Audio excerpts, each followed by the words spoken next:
Smile! People are watching. Nah, fine.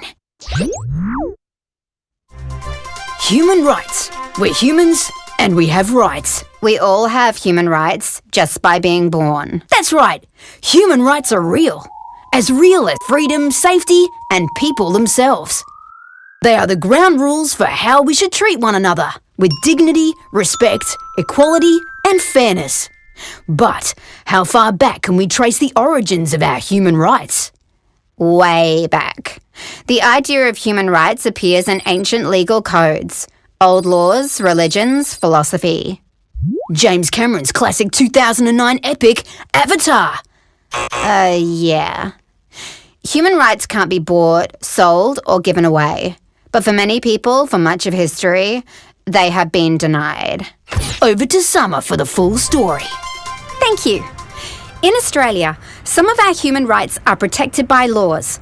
Australian law can largely be traced back to here, 1215, when King John was forced to sign the Magna Carta. It was the first time English kings were made answerable to the law. Life got a little better and a little safer for, some rich dudes in England. Gradually, really slowly, around the world, awareness of human rights spread. Slavery was banned in Europe and America in the 19th century. Women's voting rights began to be recognised from the end of the 19th century.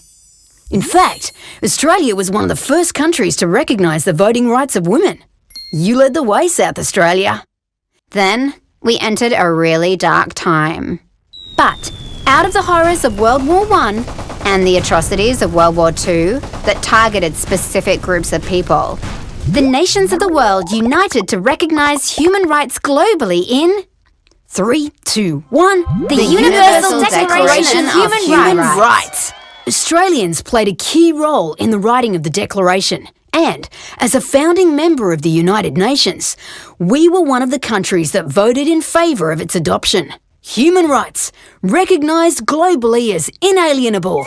Ooh. Nothing to do with aliens, but like everything to do with not being able to have your human rights taken away. Citizens demanded that governments keep their promises to uphold the rights they agreed to protect. Inspired by a similar campaign in the USA, Charles Perkins led the Freedom Ride through regional New South Wales to protest discrimination against Indigenous Australians.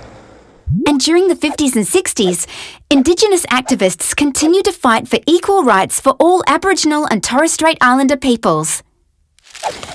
The 1967 referendum stripped discriminatory language out of parts of the Constitution. The government passed the Racial Discrimination Act in 1975, and the Northern Territory Aboriginal Land Rights Act was passed in 1976. In the 80s, the Australian Human Rights Commission was established. The Australian Human Rights Commission was established! And the Sex Discrimination Act was passed. Since then, discrimination against LGBTI people has been outlawed too. In 1990, Australia ratified the Convention on the Rights of the Child. Ratified. It means to make something officially valid. And that is rad. In 92, the Mabo decision recognised native title for the first time, and the Australian government passed the Disability Discrimination Act. In 2004, the Age Discrimination Act was introduced. In 2007, Australia signed on to the Convention on the Rights of Persons with Disabilities. And in 2009, Australia supported the United Nations Declaration on the Rights of Indigenous Peoples.